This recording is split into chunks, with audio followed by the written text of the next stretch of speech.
Okay, ఎగ్జాక్ట్గా ఒక్క ఆధ్యాత్మికత విషయం నుంచి ఒక చిన్న మీరు మంచి నీతి కథలు చెప్తుంటారు, రకరకాల కథలు చెప్తుంటారు, చాలా నాలెడ్జ్ ఉంది ఆ విషయాలలో. ప్రేక్షకుల కోసం ఒక మంచి నీతి కథ చెప్పి మన ఇంటిలోకి వెళ్ళిపోదాం. ఒక మంచి నీతి కథ అంటే మనం కానీ దేవుణ్ణి మనసారా ప్రార్థిస్తే మాత్రం 101% మనం ఎందుకు వాడిని ఆరాధిస్తున్నామో అతను ఫుల్ఫిల్ చేస్తాడు. ఓకే, ఒక వ్యక్తి తన తాలూకు ఒక చిన్న చార్టర్డ్ ఫ్లైట్లో వెళ్తుండేను. అనుకోకుండా ఆ ఫ్లైట్ ఏదో ప్రాబ్లం వచ్చింది, పొలాల్లో ల్యాండ్ చేశాడు. పొలాల్లో ల్యాండ్ చేసే టైం చూసేసరికి ఆల్మోస్ట్ 4:30 అయిపోయింది సాయంకాలం. అతను వెళ్ళవలసింది అహ్మదాబాద్ వెళ్ళాలి, యమా స్పీడ్లో వెళ్ళిపోవాలి, చాలా పెద్ద బిరుదు ఇస్తున్నారన్నమాట, one of the biggest medal for his life అనేసి. బయటకు చూస్తూ దూరంగా ఒక విలేజ్ కనిపించింది, పరిగెట్టి వెళ్ళాడు. అక్కడ వెళ్ళి ఏది అంటే ఒక డొక్కు అంబాసిడర్ కారు దొరికింది. రిక్వెస్ట్ చేశాడు, నన్ను అహ్మదాబాద్ దాకా దింపుతావా అనేసి. అలాగే సార్ దింపుతా అన్నాడు. ఓల్డ్ అంబాసిడర్ కార్ వాళ్ళ వెళ్తున్నప్పుడు వాళ్ళ ప్యాసేజ్ అంతా ఈ విలేజ్కి అహ్మదాబాద్కి మధ్యన ఒక చిన్న ఫారెస్ట్ స్ట్రెచ్ నుంచి వెళ్ళాలి. 5:30 కారు అయిపోయింది. అలాంటి టైంలో మొత్తం కారు మబ్బులన్నమాట, వర్షం, విపరీతమైన వర్షం ఆరంభమైపోయింది. ఆ కారు వాడు చెప్పాడు, సార్ నా కారు ఈ చీకట్లో డ్రైవ్ చేసే పొజిషన్లో లేదు సార్, ఎందుకంటే నాకు వైపర్స్ కూడా లేవు, మీరేమనుకోకపోతే నన్ను క్షమించి అని. ఇతని తాలూకు ఇరిటేషన్, ఈ వ్యక్తి తాలూకు ఇరిటేషన్ హైప్లోకి వెళ్ళిపోయిందన్నమాట. ఏం చేయాలో అర్థం కావట్లేదు, నా లైఫ్ రెస్ట్ అయిపోతుందా అనుకున్నాడు. బట్ ఏవైనా సరే నో ప్రాబ్లం, ఇక్కడే ఉండిపోవాలి అంటే ఒక చిన్న దీపం వినిపిస్తుంది, దూరంగా కనిపిస్తున్నది. అక్కడికి వెళ్ళి డోర్ నాక్ చేశాడు. చేస్తే ఒక లేడీ డోర్ ఓపెన్ చేసింది. చేస్తే చెప్పాడు, అమ్మ నేను నా చార్టర్డ్ ఫ్లైట్లో వెళ్తుంటేను అది ఎక్కడో పొలాల్లో ల్యాండ్ అయ్యి పాడైపోయింది, అక్కడి నుంచి ఒక డొక్కు అంబాసిడర్ కారు తీసుకుని అహ్మదాబాద్ వెళ్దాం అనుకుంటే కారు మరి ముందుకు వెళ్దామని చెప్పాడు. నైట్ అయిపోయింది, మేము వెళ్ళాము, మీరేమనుకోకపోతే ఈరోజు రాత్రి మీ ఇంట్లో ఉంటాం, రేపు పొద్దున్నే వెళ్ళిపోతాం ప్లీజ్ అంటే ఓకే ఉండండి అనేసి చిన్న గది ఇచ్చింది. రాత్రి తినడానికి ఫుడ్ పెట్టింది, అన్నీ అయి పొద్దున్నేసరికి మొత్తం అంతా తెరిపించింది. బయలుదేరుతుంటే టీ తెచ్చిచ్చింది. టీ తాగుతూ ఈ వ్యక్తి అతను అన్నాడు, ఒక చిన్న విషయం అడగచ్చా అని. చెప్పండి ఏంటంటే, నిన్న నైట్ నుంచి చూస్తున్నానమ్మా, నువ్వు నోట్లో ఏదో మర్మరింగ్ ఏదో అలా చెప్తున్నావు, వాట్ ఈజ్ దట్ అని అంటే ఆవిడ చెప్పింది, నాకు నారాయణ అంటే చాలా ఇష్టం అండి, అందుకోసం నా నోట్లో నేను ఓం నమో నారాయణ ఓం నమో నారాయణ ఓం నమో నారాయణ అనేసి ప్రే చేస్తూ ఉన్నాను. ఎందుకోసం అడిగాడు. లోపల చిన్న కొట్టు ఉంది, దాంట్లో నాకు 10 సంవత్సరాల కుర్రోడు ఉన్నాడంటే మా బాబు, వాడికి ఏదో బ్రెయిన్లో ఒక ప్రాబ్లం వచ్చింది, ఆ ప్రాబ్లం ఎలా క్యూర్ చేయాలనేసి నా దగ్గర ఉన్న స్తోమతకి ఇక్కడున్న చుట్టుపక్కల డాక్టర్ దగ్గర తీసుకెళ్ళాను, బట్ వాళ్ళకి ఎవరికీ తెలియలేదు. ఆఖరికి ఒక లేడీ డాక్టర్ చెప్పింది, మలేషియాలో డాక్టర్ అబ్దుల్ ఫరీద్ అని ఒక డాక్టర్ ఉన్నాడు, అతని దగ్గరికి తీసుకెళ్తే వీడు బాగవుతాడు, నేను వెళ్ళలేను కాబట్టి నారాయణని ప్రే చేస్తున్నా, ఏదోలా హెల్ప్ చేయమని. ఇంకేం లేదండి అనేసరికి ఈ వ్యక్తి ఎవడైతే ఆవిడతో మాట్లాడుతున్నాడో అల్లా అని కూర్చుంటున్నాడు మోకాళ్ళ మీద. చెప్పాడు, నా పేరే అబ్దుల్ ఫరీద్ అమ్మా, నేనేమో యాక్చువల్లీ అహ్మదాబాద్ నాకు అవార్డు ఇస్తారని వెళ్తుండే నా ఓన్ ఫ్లైట్లో. అంటే ఈవిడ అబ్దుల్ ఫరీద్ దాకా వెళ్ళే స్తోమత వాడికి లేదు కాబట్టి, ఆ నారాయణ్ని నమ్మింది కాబట్టి ఆ అబ్దుల్ ఫరీద్ అన్న ఒక డాక్టర్ని ఈవిడ దగ్గర తీసుకొని వచ్చాడు. If you believe it, it's really very strong. లేదు ఇవన్నీ ఎగ్జాంపుల్స్ కథల్లాగా చెప్తున్నావు అంటే దానికి చెప్పడానికి లేదు. ఎందుకంటే ఏదైనా స్ట్రాంగ్ స్టాంప్ పడాలి అంటే ఒక ఎగ్జాంపుల్ ద్వారానే వెళ్తుంది, లేకపోతే వెళ్ళదు.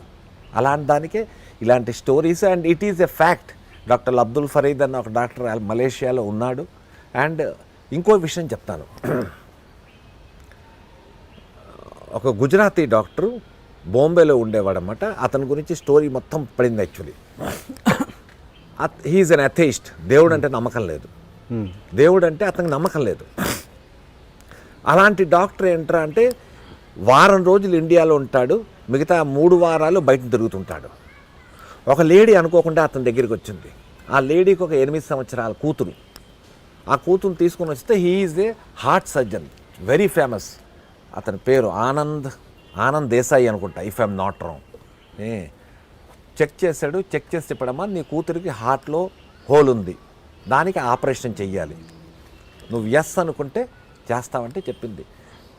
ఎంత అవుతుంది ఖర్చు అంటే అతను చెప్పాడు, ఇంత అవుతుందంటే నా దగ్గర అంతే అండి, దానికి సగానికి సగం కూడా లేదండి అంటే, నీకు పర్లేదమ్మా, నువ్వు కానీ ఎస్ అన్నావు అంటే నువ్వెంత చేయగలవో చెయ్యి, బ్యాలెన్స్ నేను చూసుకుంటాను, కానీ ట్రీట్మెంట్ మాత్రం చేసి తీరాలి, ఎంత తొందరగా చేస్తే అంత. ఇంకో విషయం, ఆపరేషన్ చేసిన తర్వాత ఓన్లీ 10% ఛాన్స్, 90% నో ఛాన్స్. నీ కూతురు బతుకుతుంది మాత్రం నేను గ్యారంటీ ఇవ్వలేను, నువ్వు ఆలోచించి రేపు రా అన్నాడు. ఆవిడంది నేను రేపటి దాకా ఎందుకంటే నేను ఇప్పుడే చెప్తున్నాను, మీరు చేసేయండి ఆపరేషన్. ఎలాగో ఆపరేషన్ అనేది కంపల్సరీ అంటున్నారు, లేకపోతే నాకు కూతురు బతకదు అంటున్నారు. అలాంటి మీరు ఆపరేషన్ చేసిన తర్వాత బతుకుతుందా బతకదా అన్నది కూడా చెప్పలేకపోతున్నారు. సో లెటస్ డూ ఇట్ అని ఆవిడ చెప్పింది. ఓకే అన్నాడు, అయిపోయింది. 3 days తర్వాత దానికి ఏవో ట్రీట్మెంట్ అవి చేశాడు. ఆపరేషన్ టేబుల్ మీద తీసుకెళ్తే ఆ పాప పడుకొని ఉంది. పడుకున్నప్పుడు ఇక అది ఇది క్లీనింగ్ చేసే ముందు చెప్పిన అంకల్ ఒక చిన్న మాట, ఏంటి అంకల్ మీరు నా గుండెకాయకు వస్తారు కదా. అవునమ్మా, అయితే ఆ గుండెకాయలోని దేవుడు ఉంటాడు కదా, దేవుడిని నేను హలో అని చెప్పానని చెప్పమంది. అంటే ఇది ఒక చిన్న షాక్. అదేంటమ్మా దేవుడు ఉంటాడు అంటే, లేదు మా అమ్మ చెప్పింది ప్రతి మనిషి తాలూకు హృదయంలో దేవుడు ఉంటాడు అనేసి. అలాగ నాకు అనిపించిందండి హృదయంలో దేవుడు ఉంటాడని. మీరు చూస్తారు కదా హార్ట్ కట్ చేసినప్పుడు వాడిని నేను హలో అని చెప్పాను అనేసి. ఎక్కడో ఇతనికి ఒక చిన్న పిన్ కొట్టిందన్నమాట.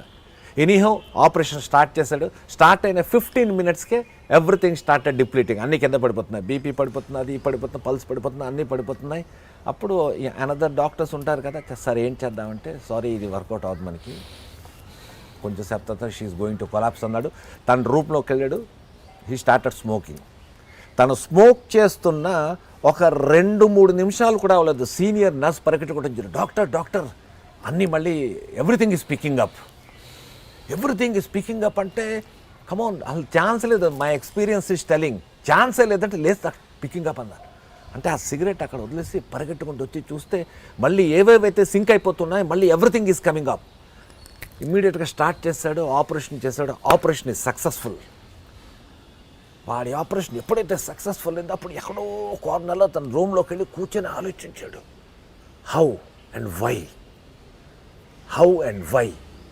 ఎస్, అలాంటి డాక్టర్ ఎవడైతే అథెయిస్ట్, దేవుడు అంటే లేనిది పెట్టుకున్నాడో, ఇవాళ రోజుల్లో if not wrong Anand Desai అతని పేరు. అతను ఏ పని చేసినా ముందు రాధేకృష్ణ, వాళ్ళ కృష్ణుడే ఎక్కువ అనమాట, రాధేకృష్ణ అనేసి స్టార్ట్ చేస్తాడనమాట. అలాగా human life is a journey, God is the travel agent. He has booked our routes, ఎక్కడెక్కడికి వెళ్ళాలి అని. He has fixed our stations, he has fixed our destinations. Why should not we believe him? దేవుణ్ణి ఎందుకు నమ్మాలి అనేసి మీ అందరికీ ఒక చిన్న విషయం చెప్తాను. మనకున్నాడు అని సంగతి తెలుసు, లేకపోతే మనం పుట్టాం. మనకున్నాడు అని సంగతి తెలుసు, మనం ఎప్పుడు చచ్చిపోతామో మనకు తెలియదు. ఈ జర్నీలో మనం ఎక్కడికి వెళ్తామో, ఎక్కడుంటామో, ఏమిటి చేస్తామో అనేది ముందు నుంచి తెలియదు. మీరు ఏదో ఊర్లో పుట్టుంటారు, ఇవాళ మీరు నేను కలుసుకొని ఐ డ్రీమ్ అన్న ఒక ప్రాజెక్ట్, ఒక ఛానల్ కోసం ఇద్దరం మాట్లాడుకుంటున్నాం.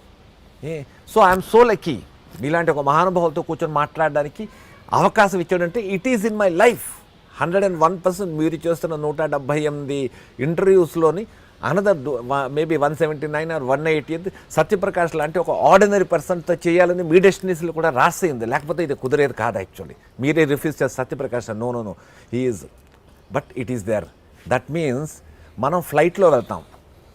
ఫ్లైట్లో వెళ్ళినప్పుడు ఆ పైలట్ ఎవడో మనకు తెలియదు, కానీ ఫ్లైట్ ఎక్కగానే చక్కగా బెల్ట్లు వేసుకుంటాం, రిలాక్స్గా ఉంటాం.